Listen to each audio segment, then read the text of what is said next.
Hello la communauté, vous êtes bien sur la chaîne Team Smile 24, moi c'est Thierry, je suis coach notamment sur tout ce qui concerne les blessures de l'enfance. Je vous aide à reprendre, à renouer contact avec votre famille. Tout au long de ce mois de mars, je vous parle de la relation que j'ai eue avec mon père et je vous donne un certain nombre d'outils si vous avez vécu cette situation ou si vous êtes encore dans cette situation. Aujourd'hui, je vais continuer l'histoire que j'ai vécu avec mon père et je vous explique quel est plutôt le chemin qui a été le mien pour reprendre ce contact avec mon père. Donc hier, je vous expliquais que j'avais un certain nombre de contacts, un certain nombre d'appels de mon père. Il a essayé de me recontacter voilà, au travers des messages, des SMS et puis d'une carte qu'il m'avait envoyée pour mon anniversaire. Et par la suite, j'ai parlé de cette histoire. Enfin, j'en ai parlé tout simplement à un membre de ma famille. Et cette personne m'a dit écoute chérie, tu vois, c'est vrai que tu n'as plus de contact avec ton père, c'est vrai que vous n'êtes plus du tout en relation depuis un certain nombre de mois, un certain nombre d'années. Il t'envoie des messages, il essaye en tout cas, tu vois, de rediscuter avec toi. Peut-être que ça vaudrait le coup, pourquoi pas de lui répondre. Alors, il m'a dit cette phrase comme ça, et je me suis dit, attends, oulala, attends. Bon, ok, il essaie de reprendre contact avec moi, mais est-ce que ça veut dire que moi, après tout ce qui s'est passé, après les années, après l'absence, que forcément, moi, je devrais répondre à son appel, quoi. Et en fait, l'idée qu'il m'a dit, enfin, lorsqu'il m'a dit ça, ça a fait son petit chemin, en fait, dans mon esprit. Ça a fait son petit chemin dans mes pensées. En fait, je me posais la question, je me disais, bon, c'est vrai, toutes ces années, plus de contact, plus de nouveaux... Enfin, tentative de contact, tentative d'échange, moi, rien de mon côté. Puis j'en ai pas envie, de toute façon. C'est pas la peine, j'ai pas besoin de discuter avec lui. Maintenant, ma vie, elle trace son chemin, j'en ai pas besoin. Et en fait, je réalisais à ce moment-là que il y avait comme un combat. En fait, au fond de moi, je sens comme un combat. C'est-à-dire qu'il y a une partie d'orgueil. Il y a vraiment l'orgueil là qui est profond au fond de moi et qui me dit non, il y a pas besoin de le recontacter. Pendant toutes ces années, il n'a pas été présent. Moi, j'ai pas besoin aujourd'hui de lui dans ma vie. C'est pas nécessaire. Je laisse. Et puis, la phrase de cette personne, justement, de ma famille, continue quand même à faire son chemin. Et je me dis, franchement, quand même, pourquoi pas? En fait, il y a juste ce pourquoi pas qui est là dans ma tête. Et en fait, ce pourquoi pas continue à faire aussi son chemin. Parce que je me dis, oui, peut-être que toutes ces années, il n'y a rien eu, mais est-ce qu'aujourd'hui, peut-être qu'il y aurait un pas, à faire.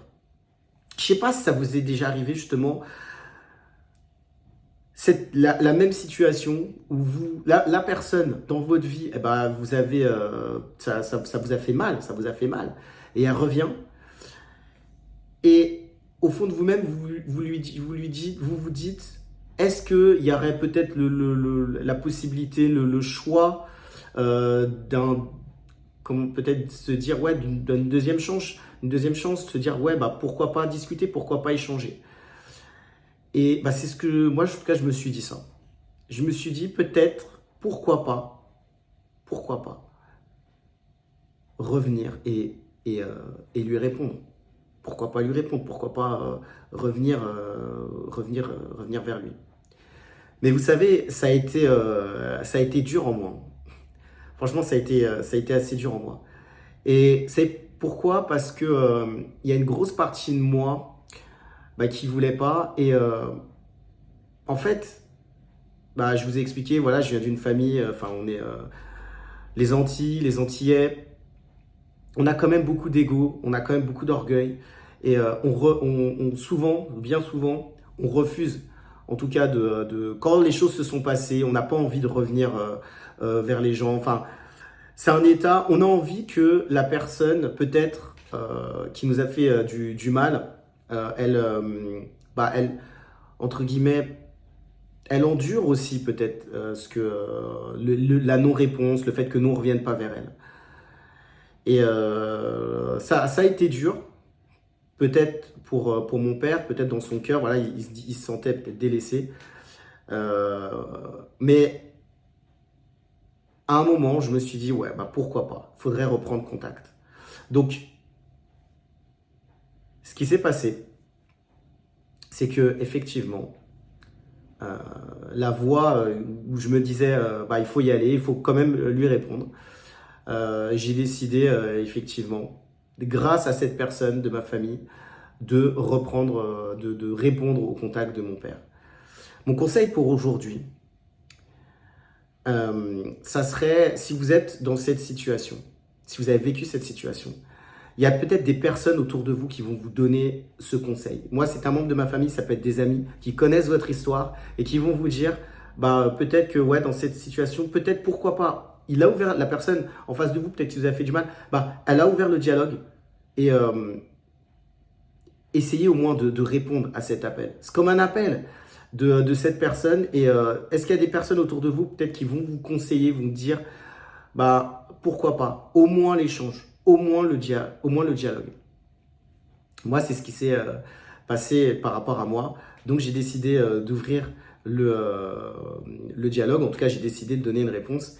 Et demain, je vous expliquerai comment j'ai fait justement pour ouvrir ce dialogue.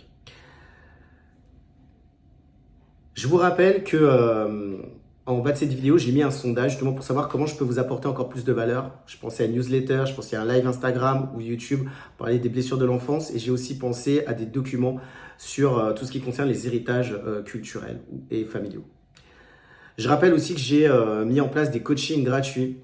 Si vous avez besoin d'échanger, de discuter par rapport à tout ce que j'évoque sur la relation avec mon père et les blessures de l'enfance, vous avez deux oreilles attentives, prêtes à le faire. Je vous dis à très bientôt pour une prochaine vidéo sur Team Smile 24.